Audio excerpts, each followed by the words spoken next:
প্রিয় দর্শক, আমরা এখন দাঁড়িয়ে আছি ঢাকা বরিশাল হাইওয়েতে।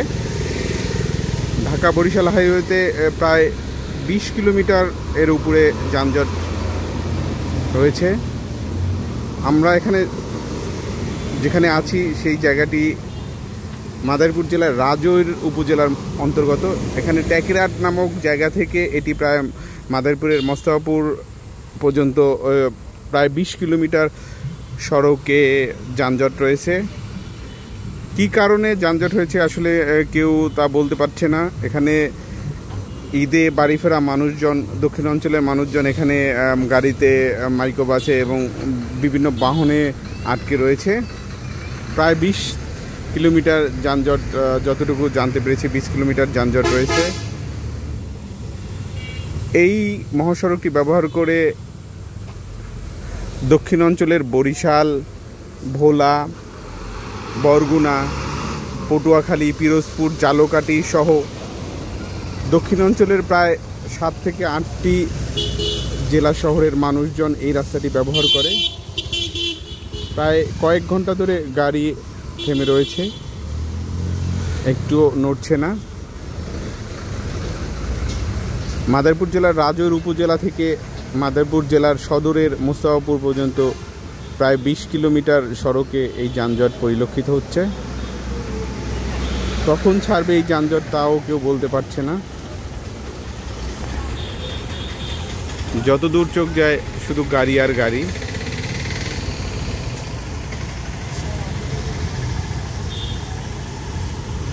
উল্টো পাশায় রাস্তায় কিছুটা যানজট কম রয়েছে, যেটি দিয়ে বরিশাল থেকে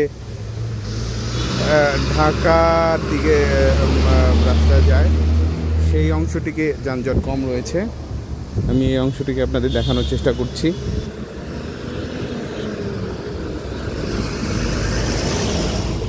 দেখুন, এই পাশের সড়কটি সচল রয়েছে। এটা ওয়ান ওয়ে সড়ক।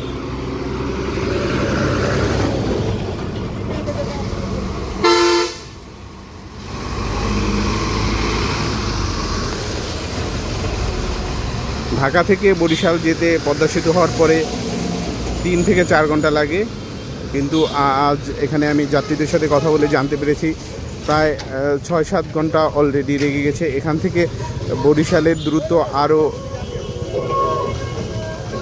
প্রায় 60 কিলোর মতো, মানে আরও 1.5 ঘন্টা থেকে 2 ঘন্টার মতো সময় লাগবে। এই যানজট যে কখন ছাড়বে সেটাও কেউ বলতে পারছে না। এটি একটি মহাসড়ক হলেও 1 লেনের সড়কটি। আপনারা দেখছেন যে এই পাশে সড়ক দিয়ে কিছু গাড়ি যাচ্ছে ঢাকামুখী, কিন্তু ওই পাশে সড়ক দিয়ে বরিশাল বা দক্ষিণাঞ্চলমুখী গাড়িগুলি এখনও থেমে রয়েছে।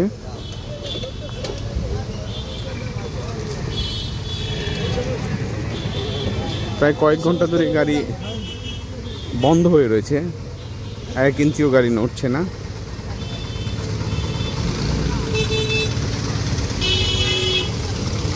এই যানজট কখন ছাড়বে কেউ জানে না। ঈদ যাত্রায় ঘরমুখ মানুষের দুর্ভোগের মধ্যে রয়েছে।